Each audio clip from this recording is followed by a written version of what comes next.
Okay, welcome. You have found the wrong show because this is the Cartoon Pad.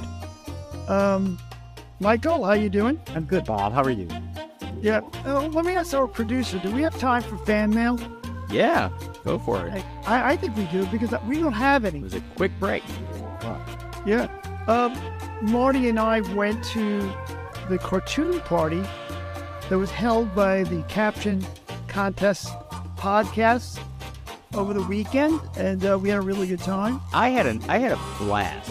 I hate leaving my house, and I hate driving anywhere, especially if I'm driving within New York City to pick up a group of people and then have to drive those group of people out to Montclair, New Jersey. Like, this is all stuff that I would unsubscribe immediately. I would say that to whatever. But I had such a nice time at that party. I had a delightful car group. I had Hillary Campbell. I had Jason Chatfield and his lovely wife, Sophie. And my 2006 GMC Envoy made it through Greenpoint, Brooklyn, through Manhattan to 11th Avenue, on the Lincoln Tunnel, through to New Jersey to Montclair. Yeah, I even got a parking spot. Delightful evening all around. So it was at the home of the lovely Beth Lawler. It was. Also a cartoon museum. Right. We should plug their new business, the Curated Cartoons, which can be found online. And they sell cartoon originals. And Michael, you have some stuff there. Yours is actually the bargain pieces. I have hundreds of items for sale. It's like my Etsy. I think I saw a bunch of Shaw stuff. They were using them as, it was like towels in the bathroom where I had to wipe my hands. Very nice. Very absorbent cartoons. Yes, they're combed cotton, long staple combed cotton. There was Marissa Acacella was there as well. There was Dan Messina. There was a bunch of people we've had on as guests. Yeah, Dan was great, and his lovely wife was there. We got to hang out with them and talk about antiques, and they were very fun and nice. And Loose Parts Guy was there. Loose Parts Guy. Loose Parts Guy. Dave. How do I say his last name? Balzac? Balzac? The tricky spelling, it's Blazek. So I'm not really sure how to pronounce that. I'm going to call him Dave, Loose Parts Guy. Yeah, that sounds like Balzac. Mr. Mankoff was there. Bob was there? Yeah. Did they check him for silverware? No, maybe. Okay. Michael, I have a Bob Mankoff story to share with you. Okay. I'm going to make it really quick. Years and years ago, when he was the cartoon editor, there was a moment in which I was determined to figure out where I stood with things because I had gone through a little slump. And I was in his office, and I told him, I'd like to know if he could tell me a little insight to what's going on. So he stood up from behind his desk, walked around to me sitting in the chair, he got me up, put his arm around my shoulder, and he said, "Bob, the thing about you," and just as he was about to tell me, Mort Gerber burst through the door and said, "Bob, did you see the U.S. Open?" And to this day, I never found out what that thing was he was going to tell me. Oh, I think he was really you nothing, just crickets. I think he wanted you to go get him a sandwich. Bob, the secret to life is Mort Gerber. Yeah. Yeah. I think that's a scene from Semi-Serious, the cartoon documentary. I remember that. You got cut, though. I'm sorry. Well, our guest is here, Michael. Very successful TV writer whose credits include Adult Swim's Chuck Deuce. Norm Macdonald has a show. He's my favorite stand-up, by the way. And now he's one of the hottest cartoonists in the New Yorker. I'll give you a clue. All his characters look like egg timers. Well, here's a second clue. He's so hot, he's known just by one name, like Madonna and Sinbad and the Flea. Who do you think it is? Is it you, Bob? Nope. Welcome to the show, Lars. Hi, everybody. Thanks for having me. Oh my gosh! So I do feel like he said I was gonna feel like I was dead after hearing my list of accomplishments. I might be pretty quiet for the rest of this thing because I must be. Lars, did you have a podcast before? I had a podcast for many years. It was called Mega Boom Radio, and I was the wacky guy who got to just spout off and do weird characters the whole time, which was great because it meant I never had to prepare or do anything or edit or post anything at all. It was perfect. That's my job. I have one serious question for you. Please. Okay, do you think Aaron Rodgers is going to the Jets or not? Oh, God. I don't know. I'll tell you what I do know for a fact. The Jets are going to get fucked one way or another. Either he comes there and we're fucked, or he doesn't come and we're fucked. It's just a question of how we're going to get fucked, Michael. That's all it comes down to. Are you a Jets fan?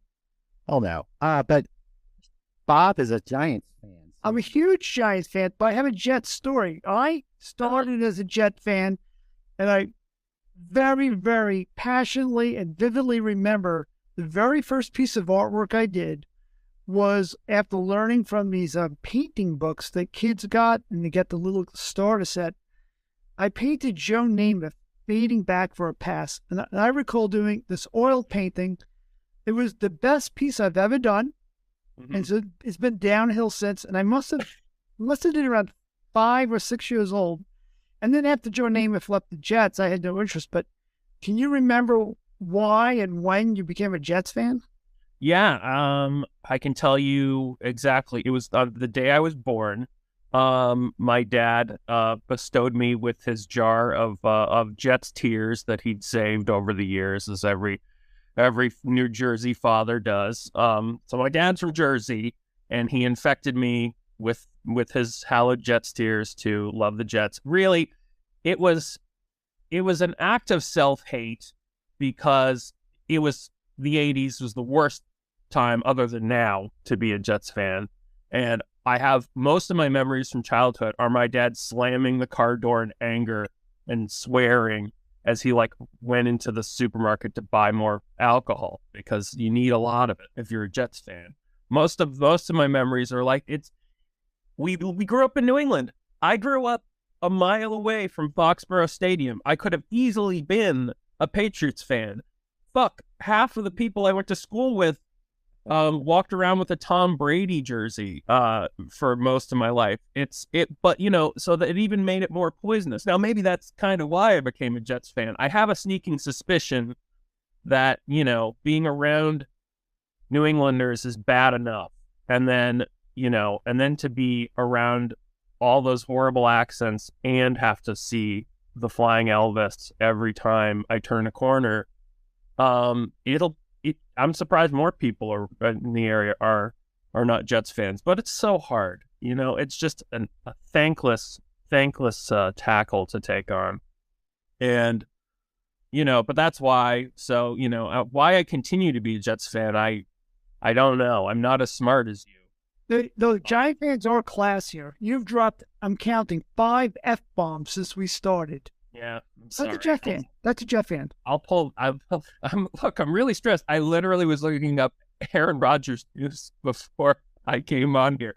Why am I even doing it? As I already explained, it's gonna go badly. It's just a question of how badly and which flavor of bad. So it's gonna be tough. This is gonna be a rough off season, but but it'll be good. It'll get me primed for when the season actually. Who was the Jets coach? Weeb Eubank. He was a Jets coach. Yeah, that's one of the great names in coaching. Oh God, and he looked like a weeb. You said he was very tubby. He kind of looked like one of my characters, actually. I heard that was the inspiration. That's right. Yeah. Weeb Eubank came to me in a dream on a flaming pie and said, "You will draw things that look like me, and it will make you a small amount of money." I assumed you were a big Fernando Botero. That makes sense too. I didn't even know the artist until I started drawing my guys.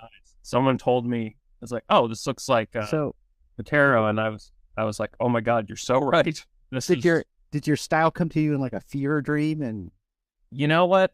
It was weird because so I'd been drawing my whole life, but most of my style was primarily influenced by things like Family Guy and The Simpsons because I was trying to sell, TV shows that were like Family Guy and The Simpsons. And I'd spent almost a decade by the time I started submitting to the New Yorker, drawing that way. And I actually met Matt Diffie, and before I ever started submitting in earnest, and he encouraged me to kind of change up my style. So I went to the Matt Diffie boot camp of cartoon styles, where he just put me in a pressure cooker basically, and was like, just draw really long faces. Okay, just try something crazy, because you need to try something crazy, or else you're not going to stand out.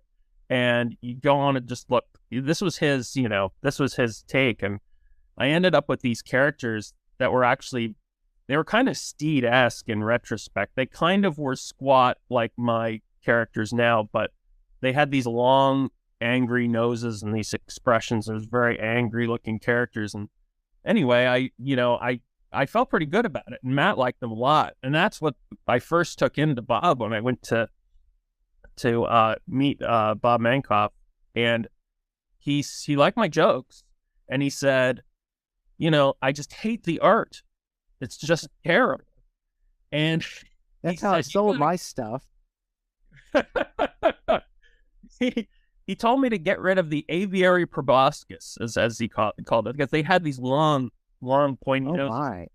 And I talked to Matt after that, and he was like, well, Lars, at some point you're going to have to make something that, whether I like it or not. And I was like, yeah. So, I like the squat thing. And then I was like, maybe that was the other thing. Bob got a laugh because he was like, you probably been drawing like this your whole life. And I was like, well, 2 weeks. So. On Diffie? What's that? You should have blamed it on Diffie. So, I should have. You know what? I actually might have thrown him under the bus. Good. Just tell him Diffie told you to put a cowboy hat and give everyone a banjo, and you're fine. There's a lot of cowboy hats in the Diffie cartoon universe. Meanwhile, Diffie's characters, absolute perfection of figure, head proportion, beautiful artistry. Not a crazy, wacky egg, weird bird face in the bunch. Well, see, it's like no, and it's a shame, but but at the same point, the great thing about Matt's stuff is that because he draws so realistically, he can pull off jokes that I'd never be able to do, and vice versa.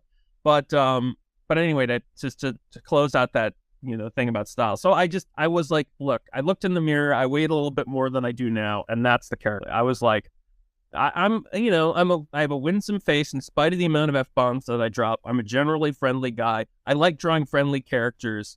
And, there's something that's cool about that too, because especially when I did stuff for Mad Magazine, it was really nice because, you can, it's like the South Park philosophy, if you have cute little guys, you can make them do horrifying things, and it's even worse somehow than if they looked like actual children. I sort of feel like all your characters should have slight Minnesota accents. Yeah. I totally see that. Okay. Yeah, one of my buddies said to me after I started submitting, he's like, all your guys kind of look like people I grew up with in Wisconsin. And well, don't just start making fun of Wisconsin there, buddy. Yeah. Is that where you are? I'm in lovely downtown Manitowoc.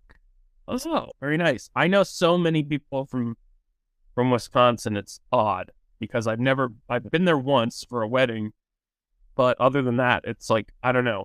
I'm like a low center of gravity for people in the Midwest. Like they just gravitate towards me. Did they have the cannibal mound at the buffet table? Cannibal mound? The raw beef. Oh my God. It's raw beef. Is that like a tartare? It is, but they call it the cannibal mound, and they surround it with eggshells with raw yolk in it. And then I'm pretty sure this is related to a Viking funeral ritual. Probably. And then it sits there for 4 hours, gets slightly filmy, and the drunker people get the more they eat. Do they put it on like a saltine? Like scooping it? You don't. That's a low carb thing. It's a keto thing. Oh, it's a keto. Yeah, it's keto. Lars, Alan Rogers is hiding out in Michael's basement. Wait, I'm hiding out my basement. There's no room for Darren. Yeah, it's the Inception darkness. Yeah. Look, take care of him, Michael. Let him know. We're all thinking about him, and we hope he finishes his process. I think he's got a bad thumb. I'm just throwing that out. Oh, no. Uh-oh. That again. Yeah, the bad thumb. This is what's going to happen. He'll break his thumb in the last game of preseason. But then we'll have Zach Wilson back again. Won't that be great? We should. Well, you want wins or you want comedy? Can't I have both? Oh, yeah. Aaron Rodgers has been spending 4 days a week in total darkness to come up with cartoon ideas for the batch. What would be? Do you use the same process, or do you endorse that? I don't. My process is wait till Monday, and then whatever I can put together on Monday while crying is basically that's my process. It's just because otherwise it would take me all week. I would just work on it all week, and it's like I have to set those deadlines because I love it. I love to do it, and it's and I like to do 10 if I can, because that was kind of the that was Bob's number, but I still like to do it because because there's so many cartoonists now. I feel like you got just to be able to have enough consistently to take Emma's time up, so that I know that, okay, you're going to have to at least sit through 10 of these. Yeah. Emma says 7. So yeah, she says 7. But there is no number. I think there's a number. And I know people who tell me different strategies. I guess I won't mention this person's name, but I know they do 20 cartoons a week. Whoa. And they feel like then the person feels sorry for them. They're bound to buy one. And it's worked. It's worked like a team. But I'm in a position now, I feel like I'm going to do like 10 a year. Yeah. Pace myself and just... It's a really... Yeah. Yeah, that's yeah. Just look, I have no idea. We all play these games in our heads, us cartoonists. I feel like because it's you want to figure it out, but I honestly, and I definitely do it. I'm like, am I hated? Did someone find something I haven't sold in a couple weeks? Did somebody find something I said on one of my podcasts? Was this the F-bomb that finally did it? Yeah, we're on to you. People found the Mega Boom radio, and don't go through that archive. There's some things in there that I'm sure did not age well. So I think your character could be the first to drop the F-bomb in a caption, which has not happened yet. Since you dropped New Yorker itself into your caption as I was researching you. I remember when I was talking with Michael Maslin about that once, and he was just frantic. It was like Doc Brown and Back to the Future. It was like he was like, this doesn't happen before. When did I go? And I was just like, oh, I don't know. I just you opened a wormhole. I honestly, yeah. And now that made Trump president. Yes, no, it's fault. It's all my fault. I don't know. I wish I knew. I only know what, as far as like my process. It's like I only know what I need to do each week to feel like I'm worthy of life and continued employment at the magazine. You know one of my comedy heroes, and I'm curious to know if you kind of slipped some cartoons his way. Dave Thomas. Yeah. And I was just listening to him. He was on Classic Conversation, and there's a great interview of him. And he's also on Gilbert Gottfried's Amazing Colossal podcast. But Classic Conversations, they only have like the funniest guys on there. And I'm actually coming out next week on that show. Oh, great. But the Dave Thomas is only really, the fun, only the best. Only the fun By the one. way, I'll Only be the on best. next. Yeah. That was humor about Lars. His story is so amazing. And I know that you got a chance to work with him. Can you I've share a worked. little bit? He's like he married my wife and I. We're basically family. I mean, he's one of the first people I met when I came out here to Los Angeles to try and, make a go of some kind of a career. And I remember he owned an animation company when I first met him. And I was working on, I did animation in college, and I was, I was hoping to do stand-up and distinguish myself that way. But then I realized I'm not very good at it, and there's way too many people who do this very seriously.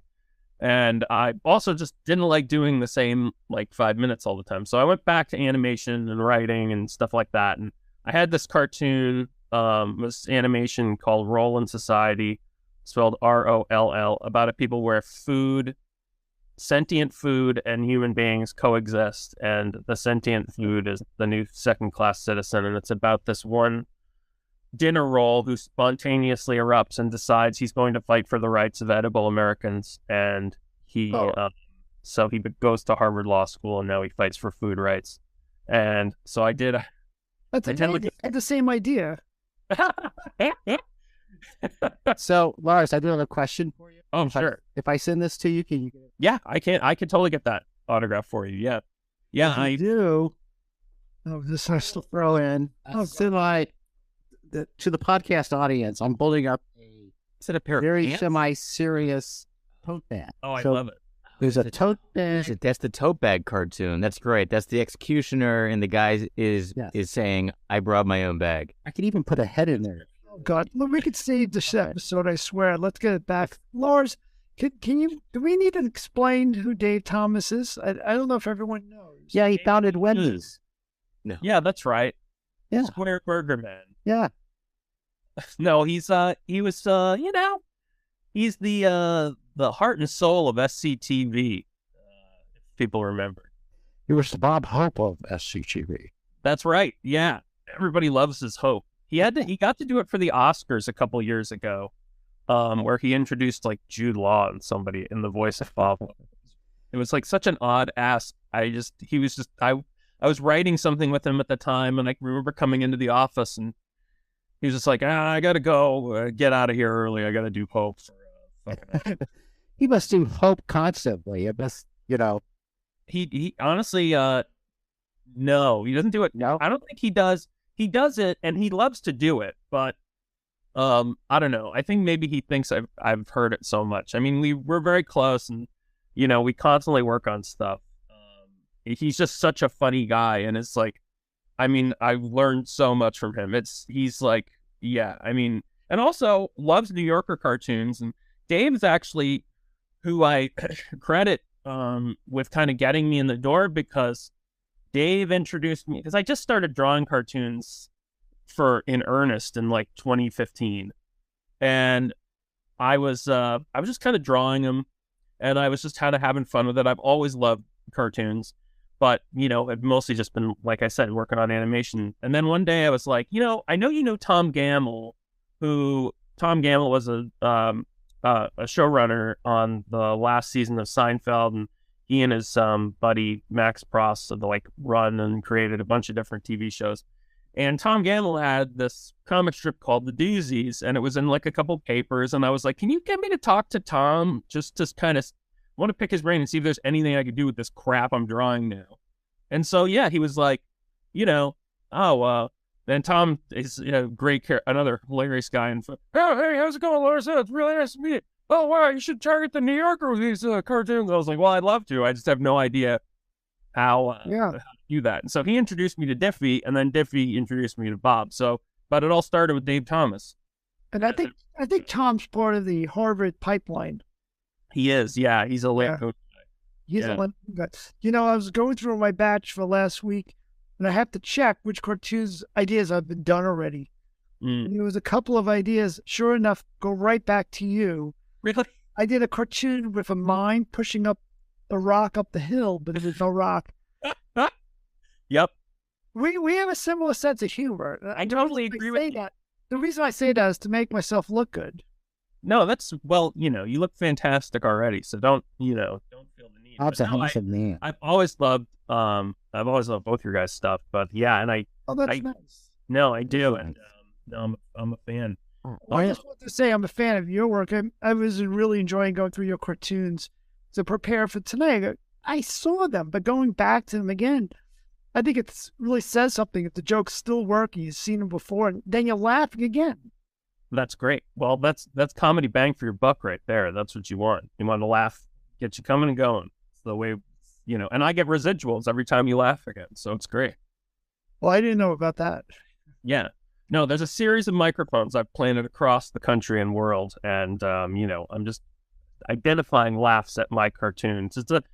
There's a geolocation apparatus as well. I don't need to bore you with it. The point is, I think you can sense too late for that. You can sense people drinking coffee from mugs with your cartoons on.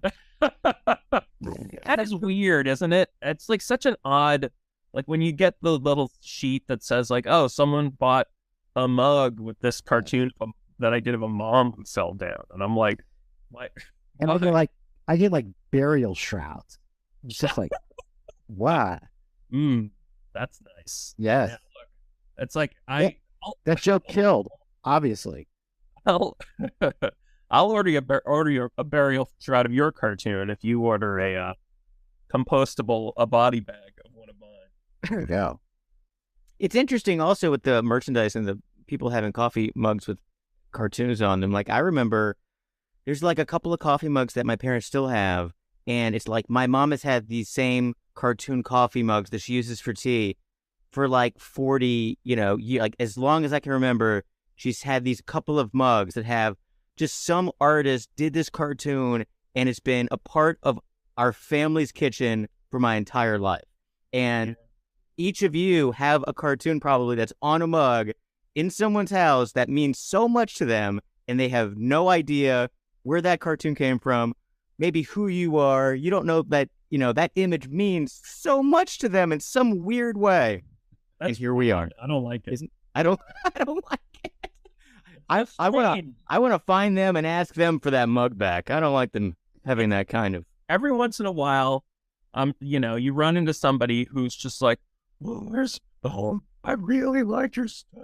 And I'm like, why are you so, why are you this nervous? It's such an odd kind of notoriety that's like barely, afloat kind of popularity. But I think Bob and I have avoided that embarrassing facility. Really? Yeah. We've done a really bang up job of avoiding that. But I do like going to parties only so I can see people's refrigerated door and see if like cartoons on their door. And to me, that's a badge of honor. And if not, he puts one. He brings one. Exactly. Bring your own cartoon with a magnet. Yeah. Exactly.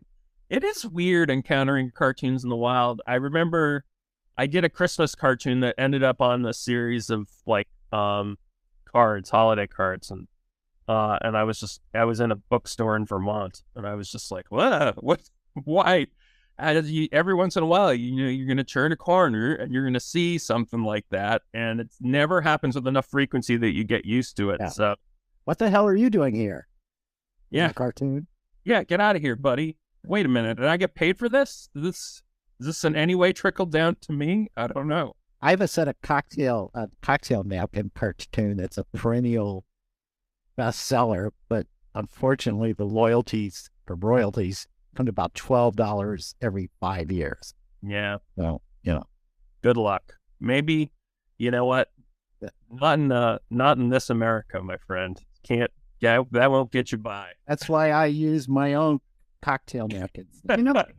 Lars, we had a guest on who has this plan, though, that anytime someone sees one of our cartoons online, we do get some kind of royalty.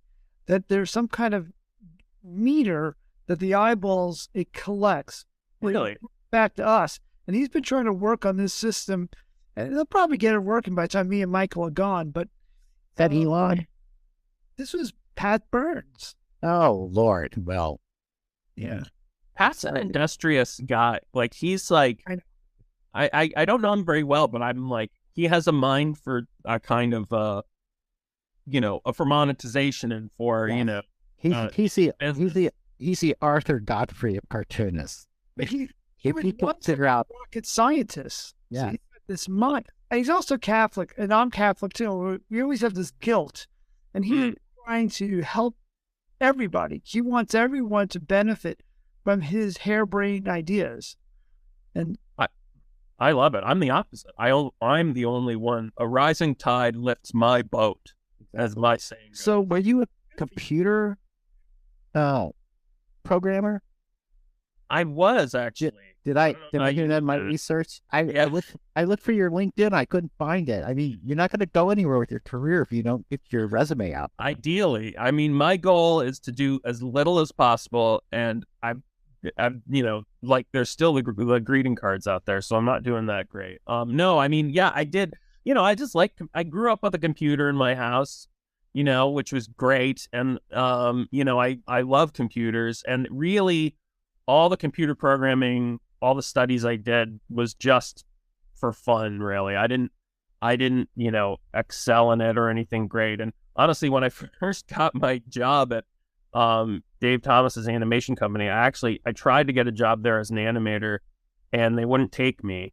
But when I applied to work as a computer programmer, they did take me, even though I told them, I don't know how, this was just like ridiculous. I said, look, I know a couple programming languages. I don't know the one that you want me to code in. I don't. All I can promise you is that I'll try to learn on the job. And that was good enough for them. The guy who ran the company at the time, Dave, was sort of more like, oh, I'm this like one of the founders, and I'm sort of like creative liaison, basically, you know. But there were other people who were running it, and you know, it's going. I thought Dave would be head of IT. It just struck me that way. Who, me? No, Dave. Oh, Dave. Yeah, yeah. I'm the head of that. Yeah, you know, he's always IT. in there, you know, hitting the servers. I don't know what he's doing, but it's yeah, I know. Thankfully, I was in that job for 2 weeks, and then I was able to be. Dave basically picked me up after he saw the Role in Society thing, which Michael, Dave started as an advertiser. I knew that, Yeah, but it forgot. and McCann Erickson. yeah, that's pretty interesting. Yeah, Had the Volvo account, I understand. that might be true. I know he did I just made that shit up. really okay. There's both of it. Let's just And he had the cut, book. cut it. We'll cut it if it's wrong. he did a commercial for Coke. Like he wrote Yeah. he like wrote a song for Coke and went to London to film it with all these little kids in it. And he was kind of the one we were talking about the recent. I was like, why did you go to London to film it with little kids? And he was like, I don't know. It's like for some reason the person who was his boss was like, you got to do it with these kids in London. They're better than children in the United States. I was like, all right. They have that accent, that Tiny Tim appeal, you know. Yeah. I remember the jingle is, we don't need no education. Yeah. I want to buy the world a Coke in perfect harmony. It was like Another Coke in the wall. Yeah, no, there we go. Very good. If you don't drink your Coke, you can't have any pudding. Classic Dave Tom. Lars, are you doing scripts for him too? Like you're working on a show, I Hate Mondays? Yeah, Amazon just passed on that actually, so I'm not working on that anymore. Oh, okay. Sorry. Yeah, it was. Thanks for bringing that up, Bob. Gee. Yeah, I know. Lord God. No, I have a gift. Give him a paper just- cut and pour some lemon juice in it. It's okay. It's okay. It's like this is the great thing about my work. I'm the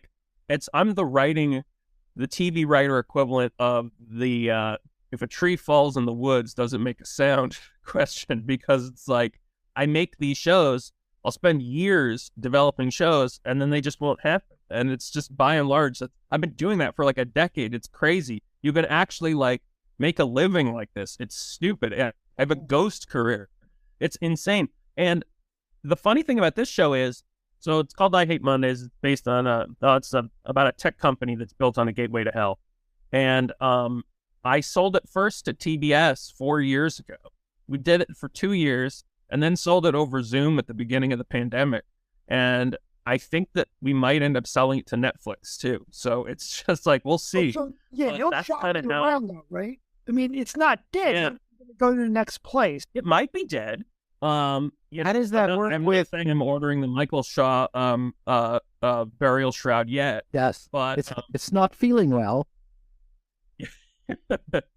but no, it's not dead yet. I mean, but I'm always, I'm going to be pitching CBS a couple things in June, and I'm actually working on a script with Dave now that I can't really talk about, but Dan Aykroyd is also involved, and it involves one of the properties that. Oh no, go ahead. You're talking about it. Yeah, talk about it. I'm not. You just did. Lars, You did. stop it. Talk about it. You're starting. You're pulling. You began already.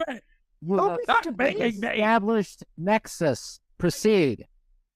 Hostile guest. So that your property, does it exist as a pilot or just scripts? I'm fascinated. So yeah, it's just scripts. I've done some art, and I did a pilot and then a follow-up, a second episode, and then also did like a mini Bible that kind of explains where the show would go. And they took a look at it all, the breadth of information and characters and world building and all the notes I'd addressed, and decided, no, we don't like this. It's animated, correct? It is, yeah. Okay. Yeah. So, I mean, who knows? We've established a world and maybe we can sell it someplace else. But if not, that's okay. I'll be fine anyway. Remember, I'm a Jets fan. I'm used to That's right. And God did the same thing. He established a world and it screwed out. Yeah, the dinosaurs. And then those dinosaurs. Is there a sort of sense of what the percentage is to getting the pilots bought? Is it like a 50-50 thing, or is it more of a long shot? I think it's more of a long shot, but it's also weird to think of it in percentages, because it's like you could break those percentages a bunch of different ways. Are you pitching the show after lunch or before lunch? And how soon before lunch? And how long after lunch? Is it so long that they've forgotten about lunch and they're starting to think about going home, the executives? Or is it right before lunch where it's like they're just thinking about lunch and they can't think about your idea at all? Lunch plays so much. Lunch and going home are the two things that probably have more to do with what actually gets on TV than anything else. You've been talking to Ken Levine. Yeah, that sounds like a Ken conspiracy. No, I mean, look, Ken, I was like, God, I wish Ken's like, oh, that classic TV show that you love? Yeah, I wrote on that. Doesn't matter what it is. It's like Ken's written on everything. So, he's got a charmed life. What's that? Green Acres? I love Dick Chevrolet. He's my favorite TV writer of all time. Did he write on Green Acres? Yeah, I think so. It's a Ken Levine joke. So tell me this: what do you think? Had the Dick Chevrolet account, if I'm not mistaken. Yeah. So what do you think of these famous, successful people slumming in the world of cartooning? Because like David Lynch draws cartoons. I have a good mind to go out and create a award-winning film just to show them. You should. Yeah. I didn't know that David Lynch had gotten into the game. Obviously, I have seen a David Lynch cartoon. I don't know where or when, but it was like 2 panels of this really angry dog. It might have been called The Really Angry Dog. And it shows it kind of really pushing against the lead early in the morning and then at night. 30 years ago. Michael, it's like 30 years ago. Yes. It's from the 1980s. When was, by the way, when was MASH anyway? The 80s? The 80s were the best. No, good point. We were in our prime. I just want to point out for the audience, in the middle of Michael's rant there, Bob started waving what looked like a forest circle. Uh-oh, I'm sorry. I'm supposed okay. What is that? Is that the equivalent of like giving him the light? All right. Well, crucify me for being a land preservationist, Lars. Okay? Some of us care our signals. I'm not without a side. Jesus, I was doing well. I'm supposed to give Bob a lot of space and time, like Einstein. So everyone's just staying at home and drawing egg timers. I have my sweater shaver. Does that count? Wait, that's Bob. nice. I gave you space for that line. Come on, let's go. Later in Lars, I want to ask you about working with Norm Macdonald. Please, yeah. I love Norm. So my buddy Brent produced his web series, his web interview show, which basically ended up becoming Norm Macdonald Has a Show. And it was so I got to meet Norm like maybe 7 years ago, like while he was doing that. And then a couple years ago when he got the show at Netflix, Brent asked if I wanted to maybe see if I could pitch jokes. And so I gave a little joke packet, and because part of the show is just going to be him reading jokes off a card. So so I was like, okay, that sounds great. Yeah. I mean, Norm Macdonald, like you were saying, he's my favorite stand-up comedian of all time. I love his sense of humor. He's so irreverent, and I miss him terribly. When I met him the first time, I showed him some of my cartoons, and I picked the ones that were the most like. I think I had one that was like, it was about. I forget what it was, but the caption included the phrase "manifold horrors of World War I," and I just remember thinking he's gonna appreciate this, and he did. And he was like such a kind warm man, and I got to write some truly dumb jokes for him, and and a couple actually got read by famous people, which was kind of fun. He kicked one to M. Night Shyamalan that I wrote that I was very proud of, which was some people worry about getting crow's feet, but personally, I'm more scared of their razor sharp beak. Good. That was like it made my, and Norm introduced it with like a minute long preamble about like, okay, this is what would happen if M. Night Shyamalan did comedy, master of suspense and horror. So here you go. This is what it would. It was just like totally unnecessary, but yeah, that was a dream. No, that's great. That's great. The shows came on less and less frequent. Was it because he was getting sick that the show started fading? I don't think so. To be honest, I don't know. I mean, they filmed them all in a span of, I believe they were all filmed in a span of like 6, and then they released them. They were already in the can, basically. Yeah. That's what we do here. Mancroft's waiting in the wings. As soon as you're finished, we do all our interviews in one night. Great. That's good. It's like Jeopardy. It's like, yeah. Exactly. He's in the can right now. Did you get a chance to get involved with the sports show? I thought that show was amazing. That was like my favorite show. I love that show. That show was so funny. God, no, I wish. That would have been amazing. Well, it was a great chance for you to be with someone that's so great. So you have that. I know. It's ridiculous. But yeah, I'm going to the set and just hearing him deliver my jokes was, I mean, I don't know if it'll get any better than that.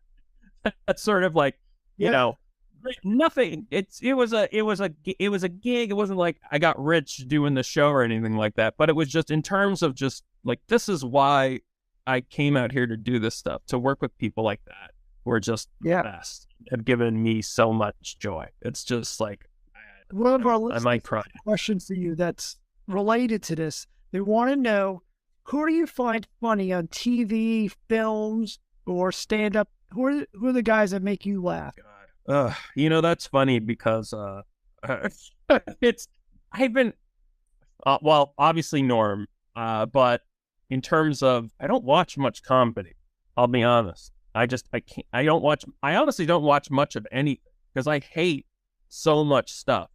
And I can only sit with hate for so long before it turns me. You know, I had that telling me that. You told me that once when we first met. I remember that from years ago. It was the first thing I said to you. It's not that I don't think you're funny. You looked me right in the eye. You said you hate all the stuff.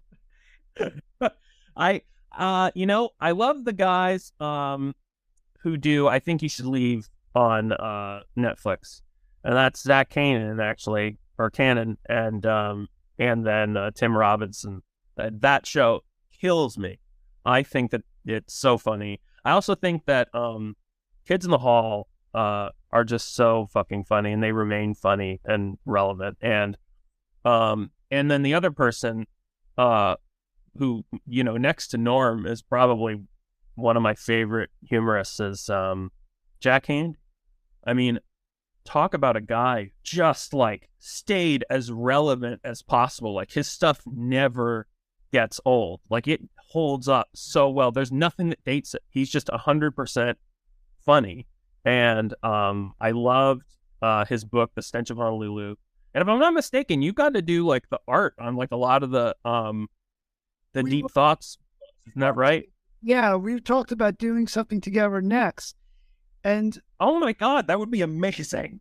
Yes. Well, I'm going to tell you something that's very interesting, I think, about publishing.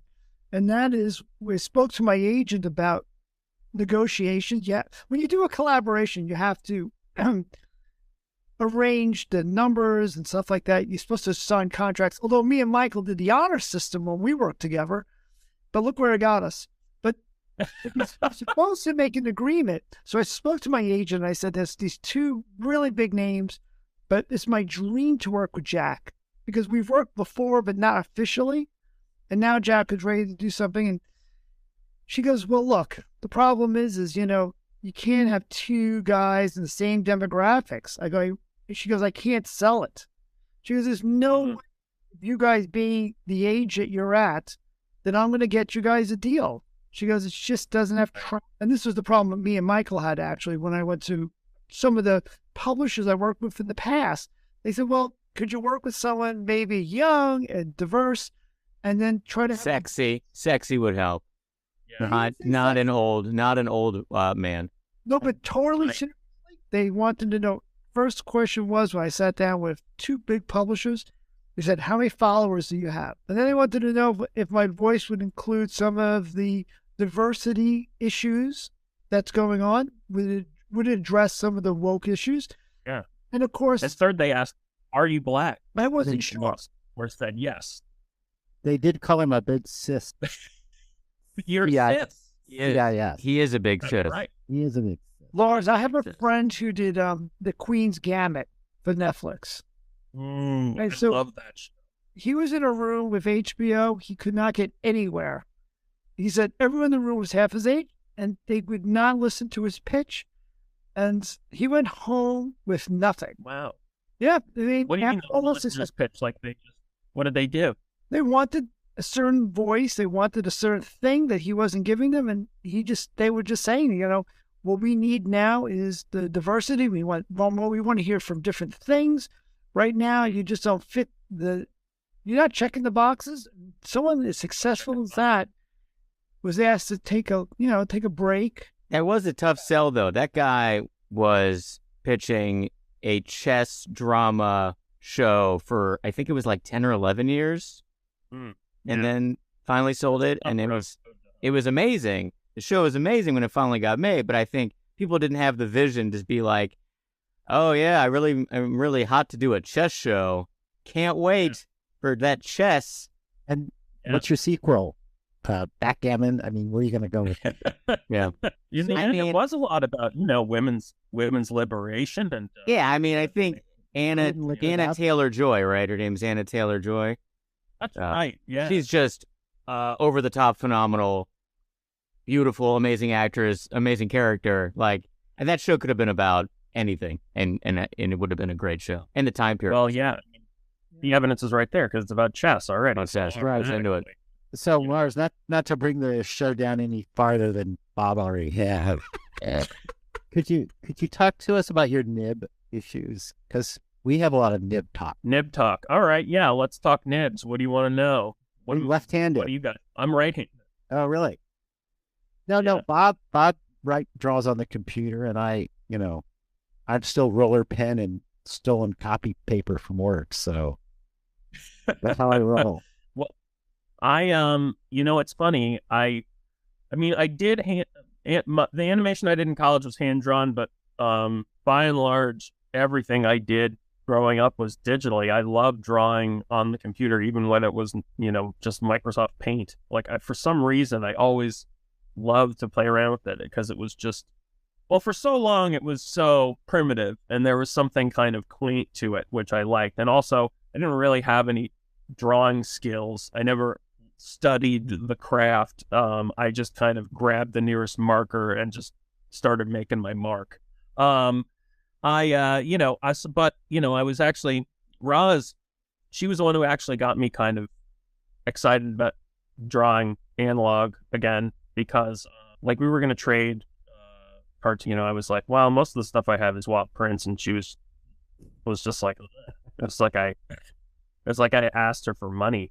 So I ended up just kind of as a lark, just trying to draw one of my cartoons by hand, pen and ink, and I fucking loved it. It was a lot of fun. And the one thing is that I like to have kind of a variable line when which was kind of hard at first. And I found these really good nibs, and I don't know exactly even what they are. They're just it's like Chinese or Japanese writing on it. So I don't know where they are or what they came. It's like I went to the Lost Island and I found the bunker that had these nibs in them, and I better not break them because I really like them. There. For the audience at home, Lars is showing us. That's right. And the brand is Please don't you fine. It's Yeah, it's that's right. bigger. It's bigger than we thought. When something because of the camera too. Yeah. So now I love drawing. Love drawing analog. Also, sometimes I've been doing a lot of charcoal stuff lately. That's kind of been fun to play with. Ooh, that's very diffy-ass. Yeah, I know. Well, I still know that pencils are great, because if you fuck up, well, there you go. You got an eraser and you can redo it. It's cheating, but so is digital. So, but I like, what? As long as you can get your vision across and make somebody laugh, that's all it's really about. That's all. Bob's a digital guy. You're fluid too, aren't you, Bob? No, I want to say I like mistakes in the piece. I want to see spit, don't you? I think when that's polished, there's something less personal about it. Kind of, there's a little bit of I can tell that about your work.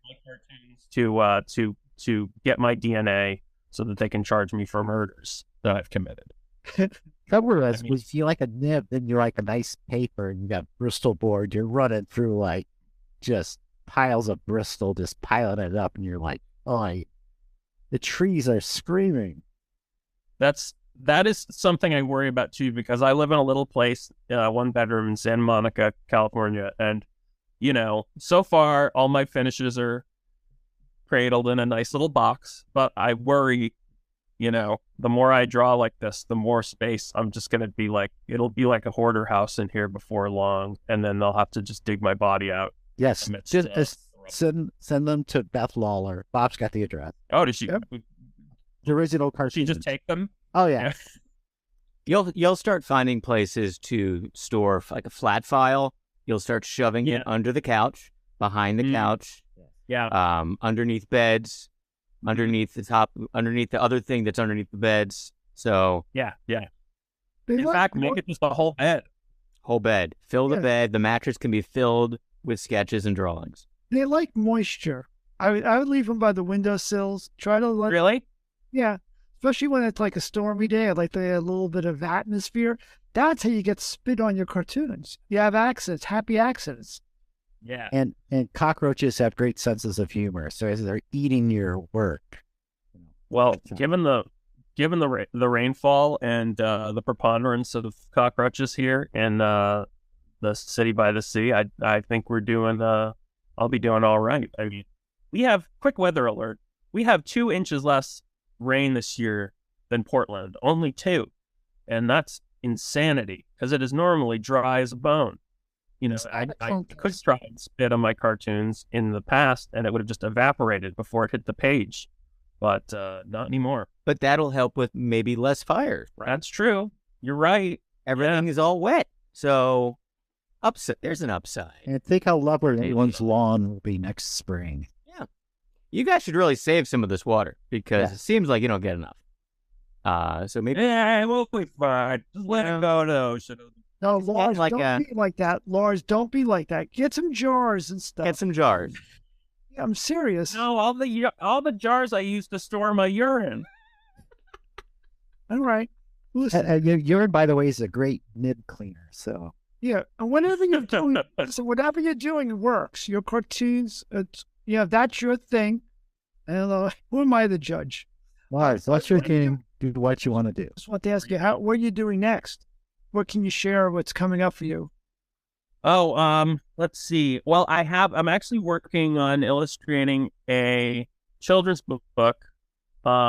It's called Space Poop, and it's the true story of how astronauts are able to poop in space.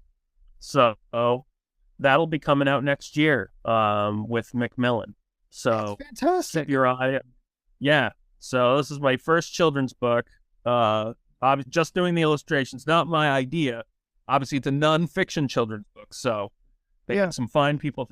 Lars, that's interesting because when I was looking at your style, I looked at this note. I would call your style children's illustration gone horribly wrong. Yeah. That's actually what a lot of people say about me, personally. You just want to push them over and see if they crack. Yeah.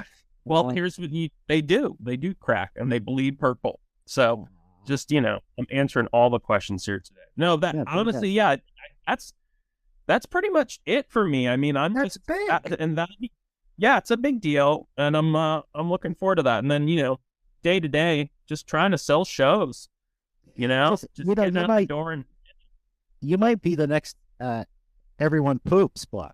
I mean, everyone's got that book. Yes, poop is going to be very big next year. I have a friend who's pitching a poop show for kids.